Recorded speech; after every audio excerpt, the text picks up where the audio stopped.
Well, hey guys, how's it going? I hope you guys are doing good. In this video, we are going to be talking about the five mistakes that you can make doing skincare. So yeah, back to the basics for me. I want to talk about skincare today. So if you're new to my channel, I talk about health, I talk about skincare, I talk about mature aging, I talk about beauty tips, and then I talk about everything else. So if this is something that you like, please go ahead and smash that like button, smash that subscribe button, smash everything that you can. No, don't smash everything, but just smash those things. And yeah, let's get started, and we'll get into all of this. So yeah, I've been thinking. So I'm thinking, I always tell you the positives, what to use and what kind of skincare that I use and all of this other stuff. But what are some of the pitfalls? Like, what are some of the things that I want you to look out for, right? So, so I'm thinking to myself, Maria, I say to myself, what can I give them that is good sage advice as far as beauty is concerned? And I jotted it down. I got my little notes here on the side. They're in really big letters so I can read them because I'm not wearing contacts today. So yeah, I just decided to be lazy today and not put in my contacts. So I'm going to go ahead and start this. Please leave comments below on some of your mistakes and what you think that, you did or tried and they didn't work out or whatever. I'd love to hear from you guys. I am very receptive to all of your comments, and I make sure that I read them all and respond to them and yada, yada, yada. Okay, so let's go ahead with the first one. It is the use of hyaluronic acid. So hyaluronic acid is an interesting component. It's touted as one of this great miracle product for moisturizing, keeping moisture inside your skin and making it plump and all this other stuff. Gee, I don't know why my thing kind of got weird on me, wonky on me, my video, but hopefully you saw me okay. So it's touted as this miracle component. It's going to make you gorgeous and young and youthful, and it's going to plump up your skin and all of that. It will if you use it the right way. And some of the mistakes that you can use, that you can do is, for example, putting on hyaluronic acid while your skin is very dry, or putting on hyaluronic acid when the environment is very dry. Those two things are not good because hyaluronic acid is kind of a weird beast. It looks around and says, okay, where am I finding the most moisture? Am I finding it within this person's, skin area, or am I finding it outside in the environment? If it's outside of the environment, which is optimal, this is what we need. This is where the hyaluronic acid goes, ooh, yes, magnet of moisture on skin, go for it, and it starts to suck moisture out of the air, which is what we want, and puts it close to your skin for optimum moisturizing. That is how hyaluronic acid works, okay? The wrong way to do hyaluronic acid is if there's no moisture in the air. Let's say it's winter. Let's say you're in the Sahara Desert. Let's say you're in Yuma or something. It's the summertime. There's no humidity whatsoever, unlike Miami, which is very humid. So you don't have to listen. If you live in Florida, you don't have to listen about this. But if you are in the dry climates, right, it's going to try to suck moisture out of the air, but then it says to itself, it says, I can't find any moisture in the air, so I think I'm going to now go ahead and suck moisture out of this person's skin. So that's what we don't want, because it will literally dry out your skin. It will make your skin the opposite of the effect that you want, which is to moisturize your skin. It will suck the moisture from your skin, from the the tops of your skin here, and just it'll go nowhere. Okay, what I suggest you do is, when you're using hyaluronic acid, first of all, Make sure that your skin is not very dry. Go ahead and cleanse your skin. Put some water on your skin. Even spray a little, what are those things called? Like the Evian water or facial spray water on your skin. Kind of pat it in there. Not dripping wet. Just make sure you're moist and plumped up. And then you can go ahead and put your hyaluronic acid on. On top of this, and this is very important, I want you to do this. On top of your hyaluronic acid, take some regular moisturizing cream. It doesn't have to be a heavy cream. It could be a light lotion. It could be anything that you use, you know, as your daily, let's say daily moisturizer, and put it on top of the hyaluronic acid. Once the hyaluronic acid, give it a minute or two to, you know, get into your skin. Put a layer, a barrier, a moisturizer on top of that. That will lock it in. It will lock in like a sandwich. So, you know, your hyaluronic acid is here and the moisturizer is on top. It will ensure that you lock in that hyaluronic acid, and the hyaluronic acid does not go looking for moisture anywhere else. It's going to go looking for moisture on the next thing it finds, which is your moisturizer. So it'll go, oh, moisturizer, okay, thank you. We're going to now bind, and we're going to work with this moisture and this moisturizer to make the skin plump. All right, enough said. Hyaluronic acid is good for you, but you need to use it in the right way. This one is dying. My little lights are dying. There you go. Okay. Number 2, very, very important, and I have talked about this before, is do not use expired skincare products or close to expiration, okay? Really beware of that. I know a lot of people go ahead and buy their skincare products and they never look at the back of the label. There's usually like a little picture. It looks like a little jar, and it says on there, it says the number 6, or it says the number 12, or it says the number 24, meaning that it expires in 6 months or 12 months or 24 months or any other time that it deems it, right, necessary. Pay attention to that, okay, because you don't want to put products on your skin that have you know, expired. First of all, if they're expiring, they're not doing anybody any good, okay? They've lost their strength, they've lost their efficacy, they're not going to work the way that the manufacturer designates them to work. On top of that, some things, especially in the natural skincare realm, some things can start to spoil or go rancid. You do not want to put products on your skin that have an expiration date and are actually starting to manifest as toxins, okay?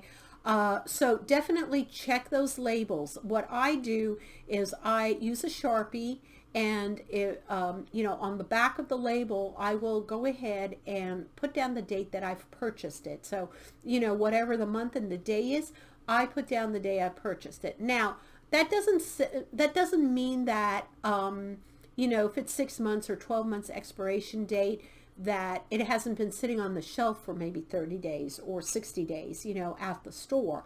But it does give me a way to kind of see as close as possible what is that expiration date. So I'm basically not having a bottle on my shelf that's 6 months expired or 12 months expired, okay? The other thing I want you to be aware of, and I'm not dinging any particular, you know, this is not bashing against, you know, like TJ Maxx or Marshalls or stores that that have these kind of how do you call it, merchandise that is sent to them.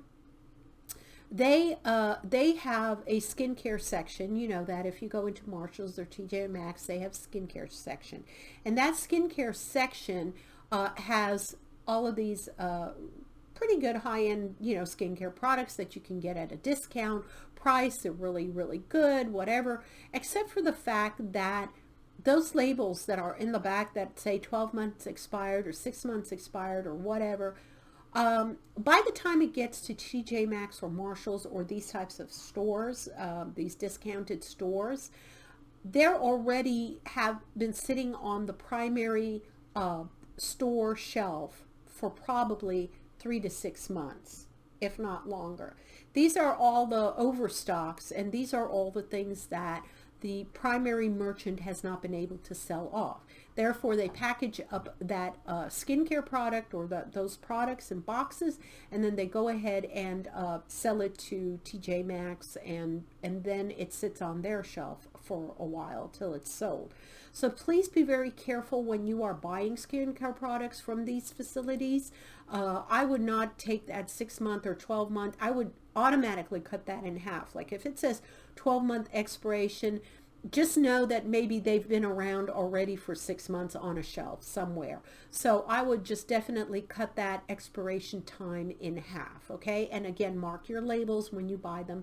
And if anything smells kind of weird or funky, go ahead and, discard it, okay? Yeah, my light is definitely dying. Okay, number 3, I'm taking notes here. Don't overuse retin-a, all right?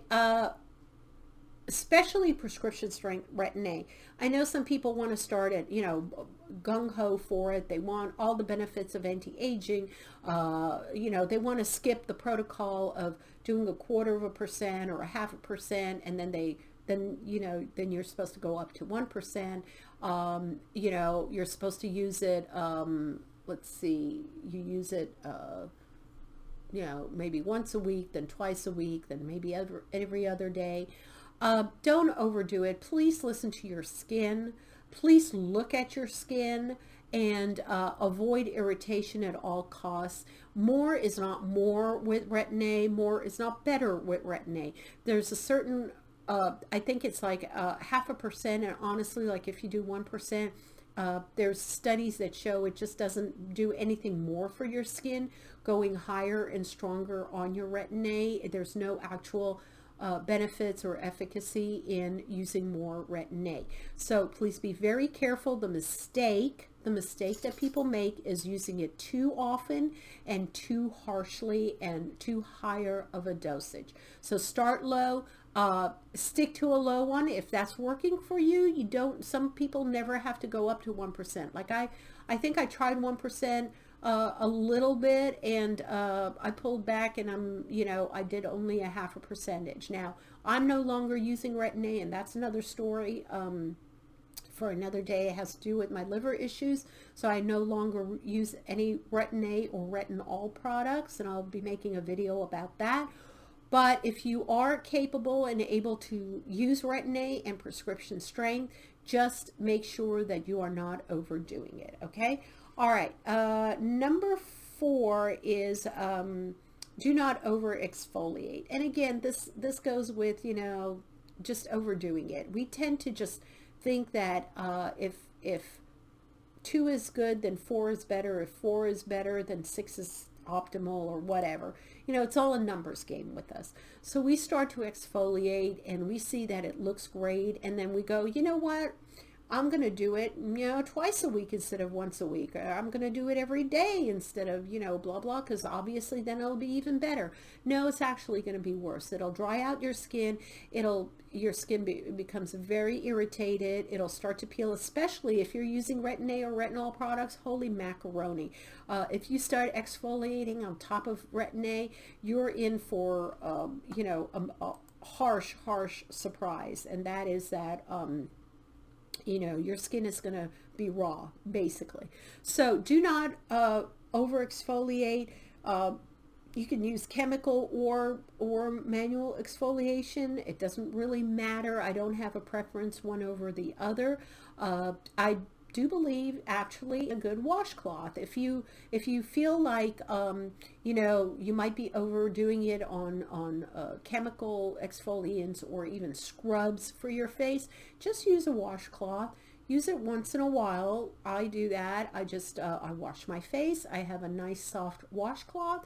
I rinse my face with it. I scrub around and do my face, and it's enough. It's enough. It takes off the dirt. It takes off the makeup. It energizes your skin. It gets the blood flowing under your skin. Makes you all nice and pink and pretty. But it doesn't go to the effect of scraping your skin raw. You do not need to do that. There's no need for that. and it's not going to benefit your skin in any way, shape, or form. Okay, that was number 4. And the last thing, drum roll, is, believe it or not, don't use extremely hot water on your skin, on your face.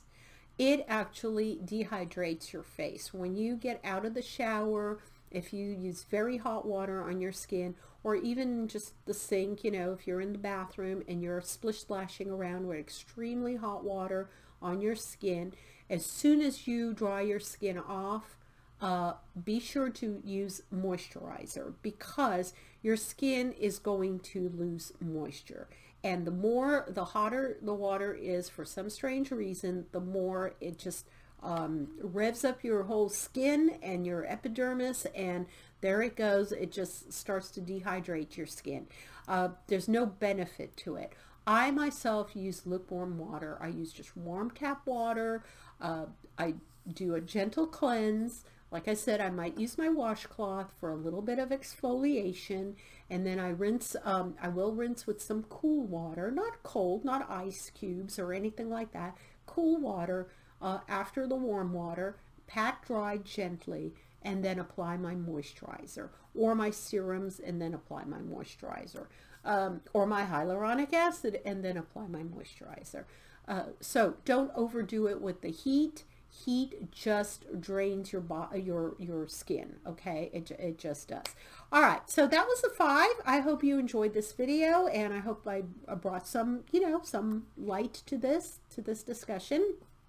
Don't forget to thumbs up, please, and support my channel. And if you like things like this, and also please leave a comment below. Again, quick disclaimer: I'm not a dermatologist. I don't, you know, profound to have great wisdom, you know, on any of this except for experience. And I do, you know, have a great deal of experience over the years with my skincare. So if you have any questions, leave comments below. I will definitely get back to you as quickly as possible, as I always do. Please go ahead again and subscribe if you haven't, because if you have you know, questions and want to learn more about overall health and skincare and mature skincare and anti-aging and tips of that nature, I'm here for you, and I go ahead and put those type of videos up. Okay, I love you guys very much. Mwah! Big kisses to you, and I will see you in my next video. Bye.